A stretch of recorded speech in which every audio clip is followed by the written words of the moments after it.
Give it a second. Says we're live. Cool. Hello, everybody, and welcome to our Facebook Live. And today we've got Ellie Perlman on with us. And Ellie, I hope you don't mind if I just read a little bit of background. Wait. Hold on. It said the stream's not going. Sure. It's going on YouTube. Crap. It says live. Oh, it says we're live? I got an alert that it's not live. Okay. Well, this is a good start. Should we just go on YouTube then?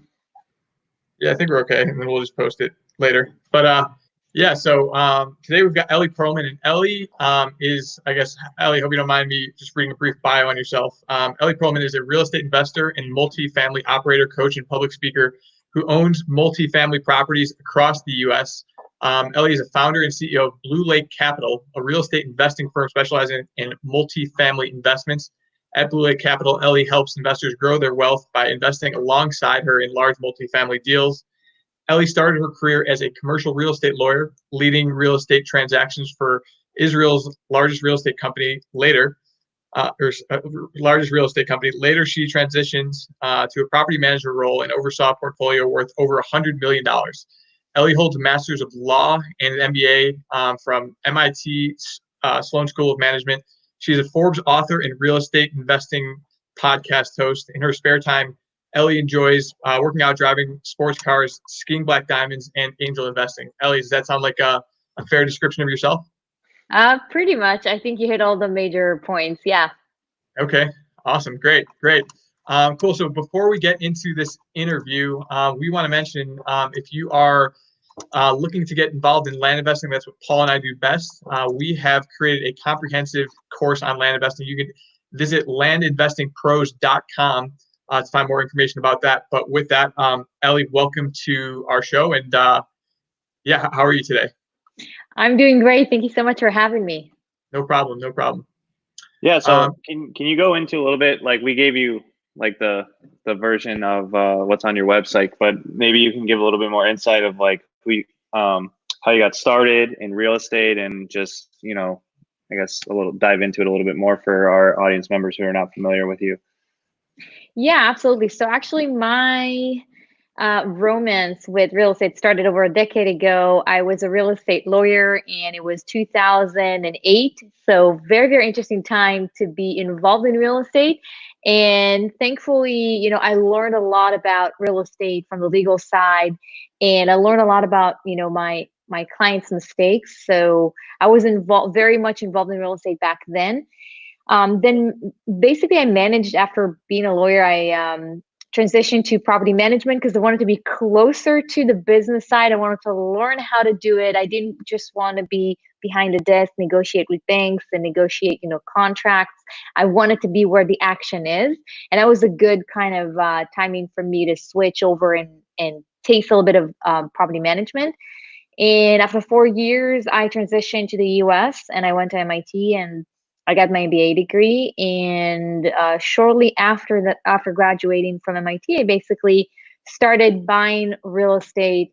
And, I remember sitting and thinking, okay, I want to go into real estate. I want to become an investor, but what type of investor? Do I want to flip homes? Do I want to, buy single family homes? What do I want to do? And for me, basically focusing on multifamily was because I saw a lot of advantages, economies of scale, and it was something that I could understand and relate to. And, I started Blue Lake Capital and never looked back. Cool. So I guess you got involved with multifamily, but did you look into any other niches in real estate? I'm sure you went down a progression, and I guess what was it particularly that attracted you towards the multifamily syndication and going into apartments? So really, that's a really good question. I always start from the end goal, and I'm a nerd, so I'm running, numbers on spreadsheets all the time, like you can expect from someone who came out of MIT. But I said, okay, I want by the age of 50, this is how much, this is assets under management in terms of the value I want to own. And then I said, okay, let's work back. So if in 15 years I want to own X amount of real estate, what do I need to do every year to get there? And then drill down to basically year one. And I realized that if I'm going to buy single family homes, it's going to take me forever to get there. I also found out that you're maxed at, I think, 10 mortgages, and then maybe your partner can do another 10, but you're maxed at 20. And there was so much work involved with buying one house and then a second house and a third house. Why not buy, 20 or 50 or 30? The time it's going to take you to find even a 20-unit apartment building and negotiating with the seller, put financing, bring capital, close the deal and manage it, that's a lot shorter than doing 30 different deals of single family homes. And so that was kind of my line of thinking. What's quicker, what's more scalable? For me, it's all about scaling. And that's how I found my way. I found myself in investing in multifamily properties and kind of disregarding all other asset classes. Now, it could be a good investment. It depends on what what are your goals? That's kind of the question that you need to ask. Do I want to have a steady income of a few $1,000s a month, or am I aiming for something that is much more, much bigger? And in between MIT and Blue Lake, I actually worked for, I was working at a really nice tech company, got a 6 figures, was in a very cushy job. And I understood that for me, I wanted to transition and do it full time. And multifamily was, kind of I checked all the boxes with multifamily. Okay. So you were working full time. You're doing some things after MIT. I'm assuming you didn't start Blue Lake Capital right away. I guess, how did you originally jump in? And how did you find your first deal? And then I guess, what was your progression from there to starting to raise a little bit more capital and starting Blue Lake Capital? Sure. So like many people, I actually thought that I needed a lot of money to become a real estate investor. And I found out this whole model of syndication where there's one group or one investor that is leading the sale, but they have 10, 15, 20, 100 investors with them, and everyone chips in, 50,000, 100, 200, 300K. And together they buy, an apartment building. And many people are comfortable doing that because they don't have the time to manage the assets. And that's the model that I wanted to create. And so, to your question, my first deal I actually partnered with someone who had more experience than me at that point. And I decided, to partner with them to learn everything there is to learn. I also hired a mentor to help me understand everything there is to know and learn and scale fast. And that's kind of how I found myself. It wasn't an easy decision to leave a very cushy job. And I think at some point, when you're making enough money so you don't have to worry about paying the bills, then you have the luxury, quote unquote, to really look into your life and say, am I happy? Am I content? What do I want to do really with my life? And I had a very different image when I was kind of trying to envision my life 20, 30 years down the road. And I knew that I had this potential. I wanted to fulfill that potential. And that's why I wanted to lead a company. Others are saying, I have a really cushy job. I'm making decent salary, but I don't want to run this company, a company, a syndication. I want to passively invest and have passive income every month. And that's a different, kind of path. But both of them can be achieved, with syndication. Depends on whether you're, from the sponsor side or the passive investment side. Gotcha. And so, just to be clear, did you just jump right in 100%, or did you start on the side doing these deals on the side? And what allowed you to feel comfortable to actually quit your job and go full time into syndication? So many people that I know actually started kind of, started investing on the side, either as syndicators or limited partners, and then slowly transitioned to doing it full time once the income from syndication, the income from the multifamily properties was substantial enough so that could replace their income. My story was a bit different. At some point I said, you know what? If I'm not going to do it now, I'm never going to do it. and I just decided to just make the switch and start and take a chance. And I don't know if I recommend it to everyone. You definitely, take a chance there. It takes time until you make money. It takes time until even that income turns into, profit. But it's, I think, like any other business, and you can do it, if you have a support system and you can afford, or you have enough savings that you say, hey, you know what, I'm going to go for it, then go for it. And I said, my education is not going to disappear. My experience, with tech companies, it's not going to go away. If this doesn't work, I can always go back and look for a job. But if I'm not going to do it now, I'm never going to do it, because it's too comfortable to make 6 figures, not to work that hard. And that actually what drove me crazy, because I do like to, it sounds silly, but I do like to work hard. And when there's no need for someone to really bring 1,000%, then something in the system is really wrong here. And that's kind of what I figured. Yeah, so I think that's pretty interesting. So I think there's kind of 2 ways to go about it. Just jump right in and try to make it work the best you can. And that's kind of what Paul did. Yeah. Paul didn't have, when he got started in Amazon, he wasn't in real estate originally, but he kind of just jumped in and said, hey, I'm going to try to make this work as much as possible. And then my approach was like, I'm much more risk averse than Paul and you as well. It sounds like I was like, all right, I need to earn some income on the side and to feel comfortable, to get some start getting some passive cash flow coming in, to actually make myself feel comfortable. So in the syndication niche, just for I guess last question on this, how do most people do it? Like if they want to earn some income on the side before jumping in, do they need a certain amount of passive income on the side, or is it amount of syndication revenue, like a number of deals, or how do most people who don't just jump in like you did, how do they start to get to feel comfortable and end up doing it full time?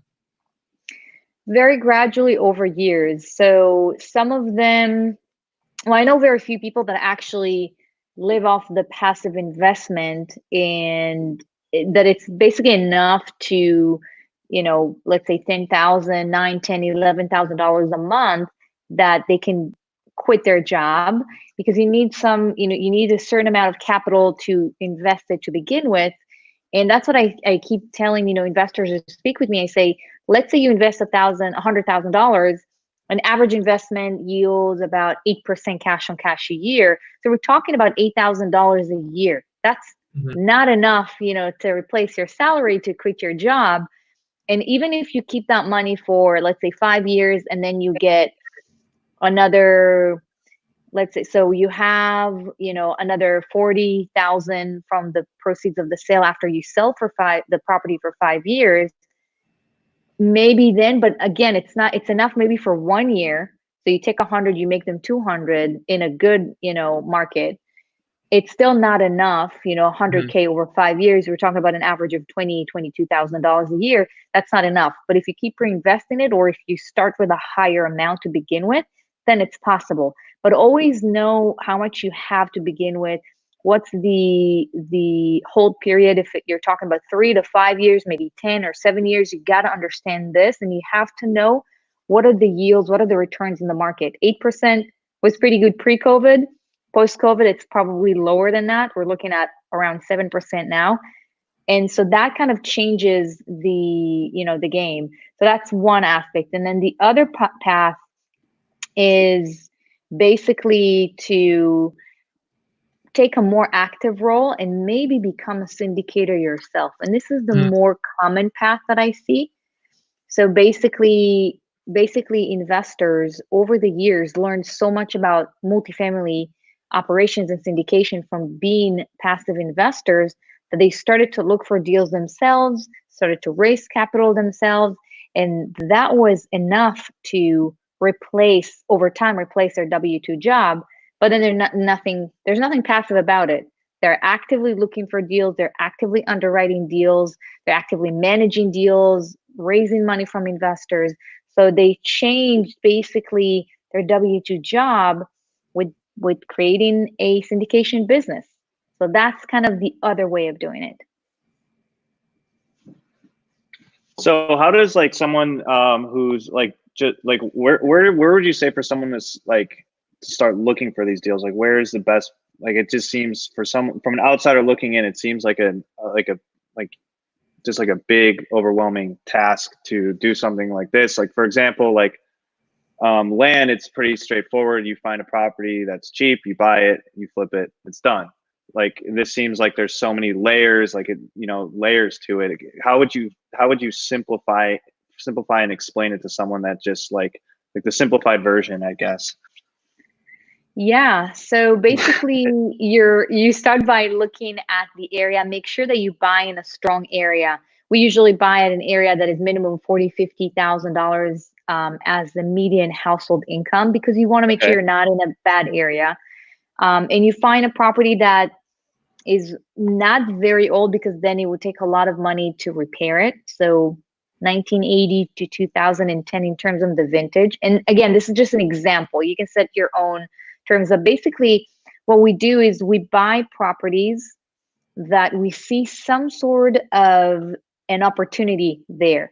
Could be that maybe the average rents in the neighborhood or in the zip code in the area is $1,000, but they're charging only $850. That's what they're charging for the same, for very similar units. And we say, hey, this is an opportunity for us to buy and push rents.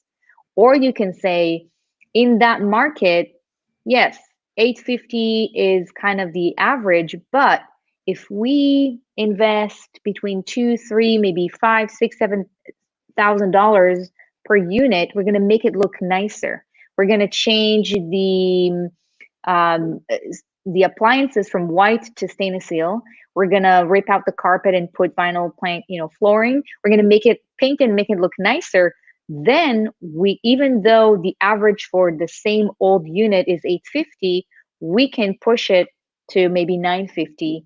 And basically that's how you make money when it comes to, for the most part, when it comes to multifamily. The other side is basically looking at the operations and say, hey, these guys are managing the property in a very the way that they operate the property is, pretty expensive. And we can operate it at a lower cost. So if it takes them, let's say if their expense ratio is 60%, we can push it down to 50%. So our bottom line by the end of the month, we're going to end up with a lot more money. So in one sentence, we buy properties, we make them pretty, we improve them, we renovate them, and we cut costs. And sometimes you can do only one of the two. You can either make them nicer or you can cut costs, and sometimes it's both. And then we hold them for 3 to 5 years and we sell them. And with properties that I think with land, you don't really have it, is that if you have two identical buildings, one is making $100,000 income per month, the other one is making $120,000 income per month, then that property will be sold for a much higher price. And that's how you can push the valuation of the property, by increasing your bottom line. And that's what it's all about. It's all about increasing the bottom line. I guess maybe, I don't know much about land, but I guess if you take a land and you change the zoning to a more desirable zoning, then you increase the valuation of the land from agriculture maybe to retail or to residential. Then you basically you push the valuation up, and then you can sell it for a profit. But I'm just assuming, I don't actually know much about land. Yeah, it's a little different what we do, but same type of concept. So I guess with that question, so I got two questions. So are the deals, like, to know that someone's operation is run poorly, or to know like that the rents are a little bit low, I'm guessing you need to have a lot of local intel or whatever. Are you, you mentioned, that you specialize, or you look for places that have median income of 50,000. So are you sticking to areas that are local to you, or is it like you have partners in different areas? Because like, I think it would be really difficult to have this kind of information on a nationwide scale and just be like, okay, we're going to look at the Phoenix market and we're just going to like figure it out. Like, how do you do that? So I live in Santa Monica, California, and I can tell you, I cannot find even one deal that comes even close to make sense. Prices, are same with high. Chicago. For Chicago, like to be in downtown Chicago, you like the cap rates and the deals just don't make sense. You got to go to the suburbs, or like it just doesn't make sense. And we have an additional layer of complication, which is basically rent control. So we can't renovate and push rents because we're limited in many cases. And so that's, the whole business plan is just doesn't make sense. So we actually invest in Texas, Florida, and Georgia. And you can definitely gain knowledge about those markets. You have to educate yourself. There are paid and free resources out there. So we pay a lot of money for software that tells us everything we want to know on a market. But when I'm looking at a specific neighborhood, I'm actually using a mix of free and very low cost resources. One of them, citydata.com is a really good free resource, and it tells you everything you want to know, from crime to demographics to household income to coronavirus, cases in a certain neighborhood. And so we're using that to drill down and understand in this specific block what's happening. We're also using scoutneighborhood.com, and it's a few $100s a year. And that gives us another, information about the school system and salaries and demographics. And so we kind of combine those. We also work with Yardi, and that's thousands of dollars a year, but you don't have to buy the expensive softwares. You can use free or very cheap softwares or websites actually to learn about the market. But if you decide to invest out of state, you can generally sign up on, you can sign, there are many brokerage firms that will send you quarterly and monthly reports about your markets. So you can go to Marcus and Millichap, you can go to Berkadia, NFK. I mean, there's so many out there that you just sign, just register for their mail, be on their mailing list, and you'll get all the information that you need. So you just need to spend some time learning about the market, but it's really not, it shouldn't be a deal breaker. Gotcha. Yeah, we had Brent Daniels on a few weeks ago. He does wholesale house wholesaling, and he was basically saying like it's kind of difficult to manage, like he does local to his market, but like in order to do it like nationwide, there's just like you have to have local inspectors and all that. Like there's just a lot of layers. So that's why I asked that question. If because I'm guessing are you flying on a deal? Well, I guess a better question is what is your typical deal size, and like what fits your criteria for what you guys do? So definitely, by the way, I have a local property management company, and they manage the renovations. They hire people that sit in the property and deal with rent collections. So you definitely need boots on the ground. I can't manage the assets sitting here. And I do fly a lot, well, less than since March. But yeah, so the deal size for us is a minimum 100 units. Usually it's 100 to 400 units. The median, I would say, is about $20 to $40 million. That's kind of the deal size that we're purchasing. But we have a really good property management company that manages our assets, and they're really good. So for instance, we bought a property that was supposed to be 98% occupied. And when we closed the deal, the seller, we found out last minute that the occupancy dropped to about 82%. So we had, out of 150 units, we had 27 that were vacant.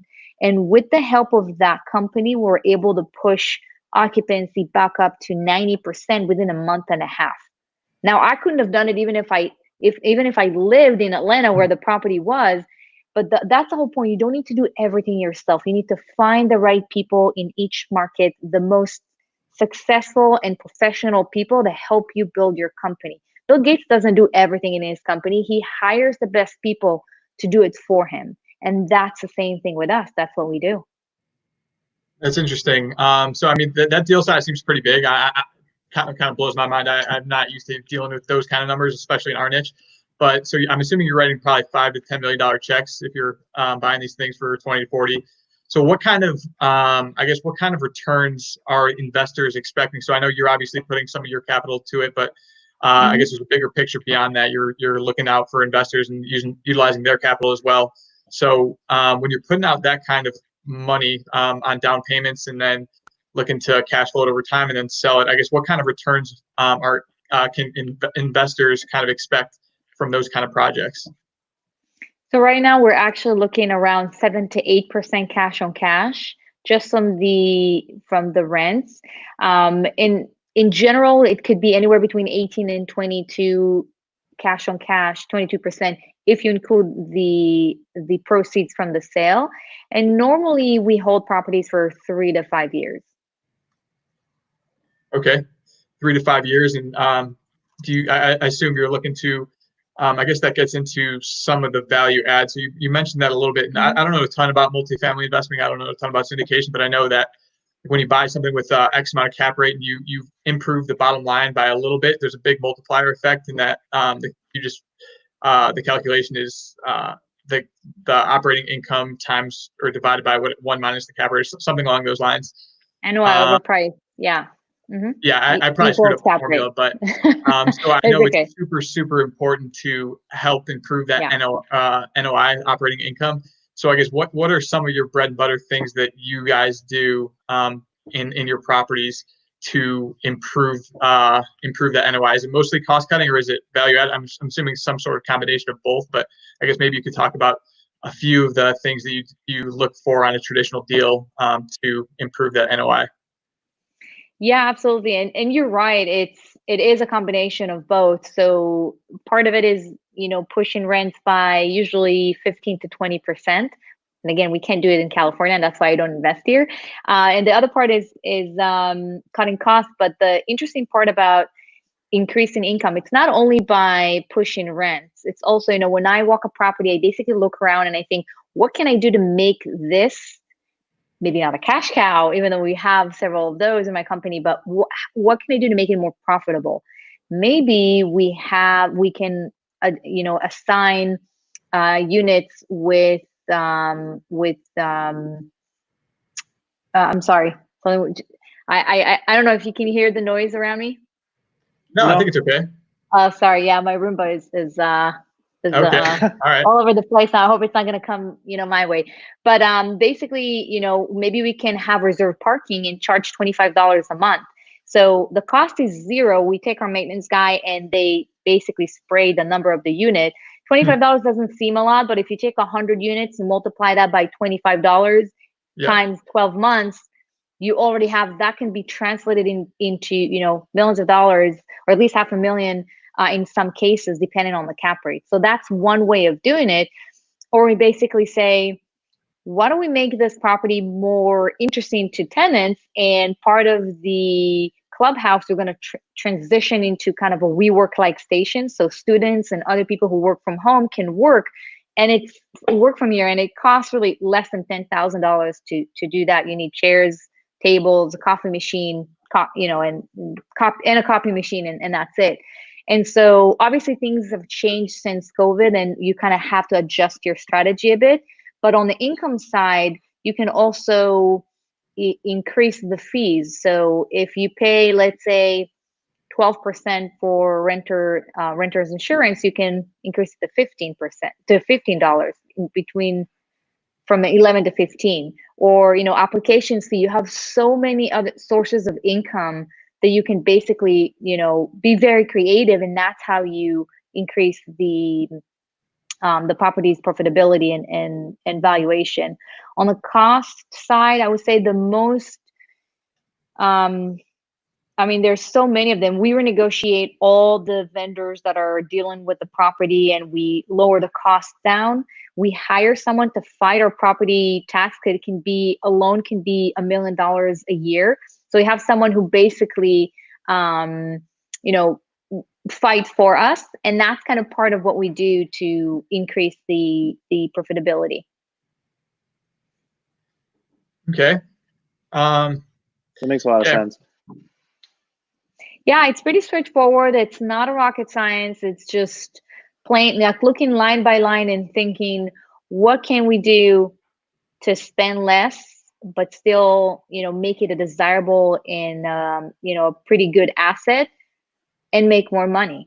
And I can tell you that during COVID, in the month of April, we had properties with that the net operating income, so that's kind of the bottom line, which is net operating income is the income minus expenses. We had some properties that increased the NOI by 17 and 38% because we were pretty aggressive on cutting the costs. So you can't do that forever, obviously, but this is the beauty in real estate, that you can really adjust and, adjust to every situation pretty quickly. And again, it's all about pushing income, suppressing, costs and lowering costs. And that's it. That's all the magic. Yeah, definitely. And just curious, how has your guys' collection rate been throughout COVID? So I have to be honest, on when March came, I mean, I think by the end of March, we were pretty unsure about what's going to happen. There was we couldn't even look at 2008 numbers, because 2008 did not impact everyone. Now, everyone is being impacted. But thankfully, we collected above 99% during April. And in May, we're not there yet, but we're on track compared to where we were, a month ago.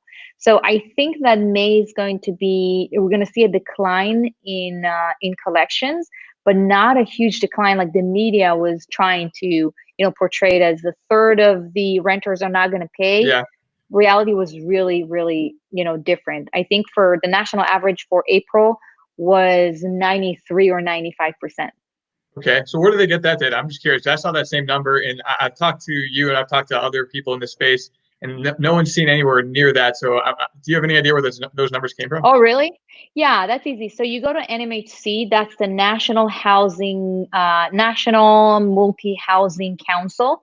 Yeah. And they have a tracker, and they basically collect data, so they know how much the collections are. And I think if you go there, you can type NMHC rent collections, and you'll see that the information is basically good for, I think right now, until May 15th.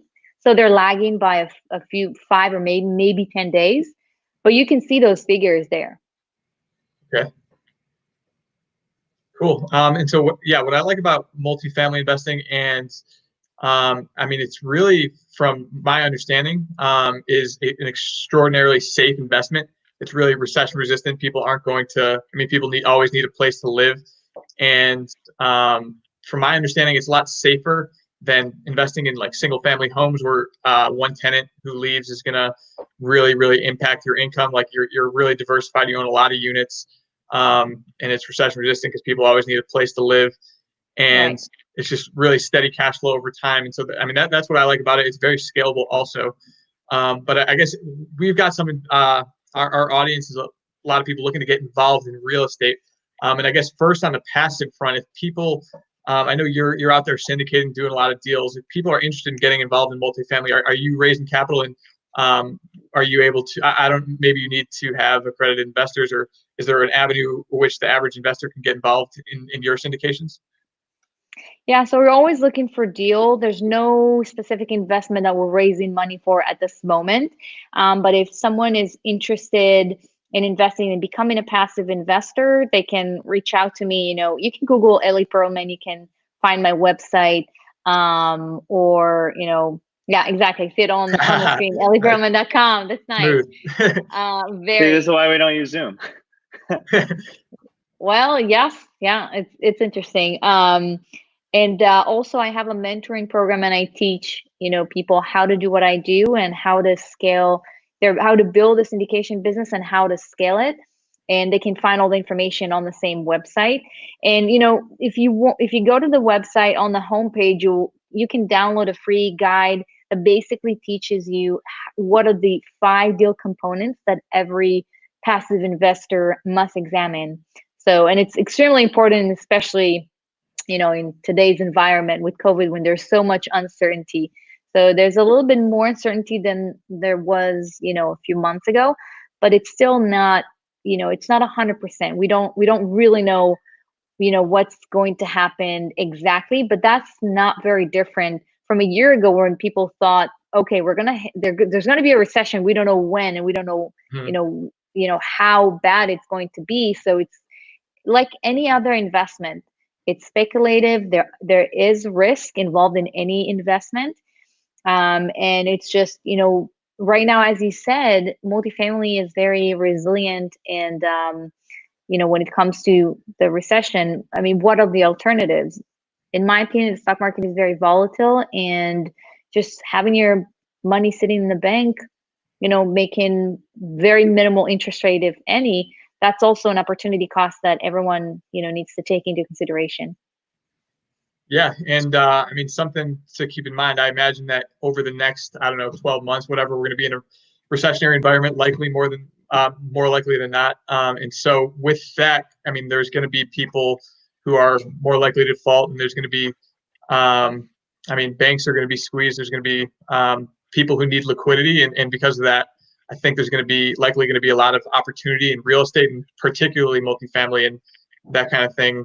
So if someone's interested in getting involved in real estate, in particular apartment building and multifamily, I guess what would they learn in kind of your mentorship program? Basically everything from A to Z. So how do you look at markets and choose a market to invest in, especially if you do it out of state? How do you underwrite deals? How you analyze them? How to connect with brokers and build your track record? How to raise capital from investors, and how to negotiate, with sellers, how to manage the asset. And specifically, this program is unique than, compared to other programs, because it really teaches people not only how to become syndicators, but how to build and scale a syndication business. Because becoming a syndicators and doing deal by deal is very different than setting up the stage and basically create all the processes and, everything you need in order to build a scalable company. And that's what this program is all about. And of course, I share all the information, all the Excel spreadsheets and the templates that I'm using in my business. So, people don't need to spend time thinking, what do I need to do? But take all the information and just adjust it to what, suits them, and move forward and scale faster. Yeah, I think that makes a lot of sense. And I always just mention to people, like, I've learned from mentors, and I think it's really dumb to try to say, hey, I'm going to get involved in real estate and get involved in really anything and try to figure things out when someone has a proven path. So sounds like you figured out the system. And so if anyone's interested, I guess you could find more information at ellieperlman.com and find more info on her coaching. But I guess that's it for me. Paul, do you got anything else? No. I mean, it's always interesting. We try to bring a diverse group of people on our show that have different knowledge than we have and share it. But yeah, like it seems like your principles are the same. It's, figure out what your goals are and work towards them, and don't try to just, follow what everyone else is doing. And so, yeah, it's great having you. And again, her website's ellieperlman.com. And well, I think we have Rod on in a day or two, and then we have a couple more lives this week. So thanks for coming on, and we'll see everyone soon. Yeah, thanks, all right, Ellie. thank you so much, guys. Thank you.